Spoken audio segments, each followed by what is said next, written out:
بسم اللہ الرحمن الرحیم۔ مالک یوم الدین، مالک کا معنی مالک، یوم کا معنی دن، الدین کا معنی جزا۔ مالک یوم الدین وہ مالک ہے روز جزا کا۔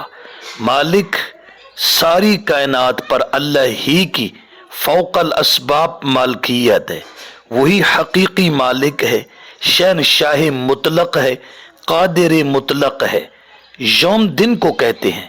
عربی میں دن ایک دن کے غروب آفتاب سے لے کر دوسرے دن کے غروب آفتاب تک ہے، یہ دن ہوتا ہے، اور ہماری بولی میں صبح سے شام تک دن کہلاتا ہے۔ الدین دانا یدینوں سے ہے، بمانا بدلہ دینا۔ دین کا لفظ بھی تم نے پڑھا ہوگا، قرض، اور یہ بھی چکانا ہوتا ہے، قرض واپس کرنا ہوتا ہے۔ تو دین کا مطلب کسی عمل کی جزا یا سزا دینا۔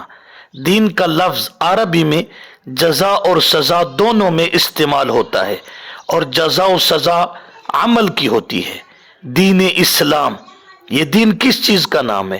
عمل ہی کا تو ہے، کچھ کرنے کا نام دین ہے۔ تو دین کا لفظ قبیل ازداد میں سے ہوا، لیکن اس آیت میں یوم دین سے مراد قیامت کا دن ہے، تو یہاں جزا والا معنی ہی مراد لیا جائے گا۔ یہاں کیوں فرمایا کہ وہ جزا کے دن کا مالک ہے، حالانکہ وہ دنیا آخرت کا مالک ہے؟ دراصل مشرکین کا رد کیا جا رہا ہے، جن کا زعم اور عقیدہ نظریہ یہ تھا کہ قیامت کے دن انبیاء، اولیاء، جو اللہ کے نیک بندے ہیں، اللہ ان کو اختیار دے گا، جس کو چاہے جنت، جس کو چاہے جہنم میں بھیج دے۔ اس کفریہ شرکیہ عقیدہ پر رد کرنے کے لیے اللہ رب العزت نے فرمایا مالک یوم الدین، جس طرح حقیقی مالک دنیا میں اللہ ہوں اور کسی کا فوق الاسباب کچھ اختیار نہیں، تو دن قیامت کے بھی صرف میرا اختیار ہوگا، میرا آرڈر چلے گا۔ انسان کے لیے اس کے ایمان و عمل کے مطابق عمل ہوگا۔ والامر یومئذ للہ، اس دن اختیار بھی صرف اللہ ہی کا ہوگا۔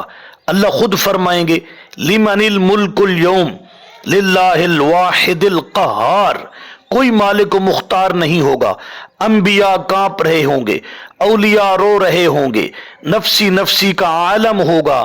اس دن بھی صرف اللہ ہی وحدہ لا شریک کا اختیار ہوگا، اسی کی مالکیت ہوگی۔ کوئی کسی کے سہارے مت جیے۔ ایمان اور اعمال کے مطابق جزا و سزا، جنت اور جہنم کا فیصلہ ہوگا۔ اس لیے امام الانبیاء صلی اللہ علیہ وسلم نے اپنی چوتھی بیٹی سیدہ فاطمہ الزہرا رضی اللہ عنہا سے فرمایا اپنے ایمان و اعمال کی فکر کر، یہ مت سوچ کہ میں کائنات کے سردار کی بیٹی ہوں، تو بھی اپنے ایمان اور عمل سے آخرت میں کامیاب ہوگی۔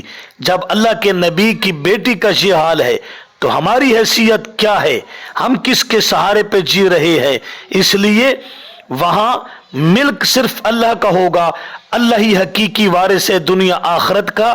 اس لیے فرمایا مالک یوم الدین، اس دن کسی کا کوئی ملک اور اختیار نہیں چلے گا، اس دن بھی اللہ ہی کا اختیار ہوگا، اللہ ہی قادر مطلق ہوں گے دنیا کی طرح، اور اللہ ہی مالک حقیقی ہیں۔ اس لیے فرمایا کہ اسی کی مالکیت ہے۔ تو شروع میں دعویٰ تھا الحمدللہ رب العالمین، الحمدللہ پہلی دلیل رب العالمین، دوسری دلیل الرحمن الرحیم، اور تیسری دلیل آ گئی مالک یوم الدین۔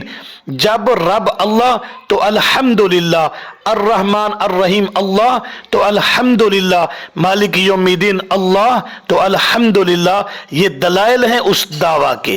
مالک یوم الدین وہ مالک ہے روز جزا کا۔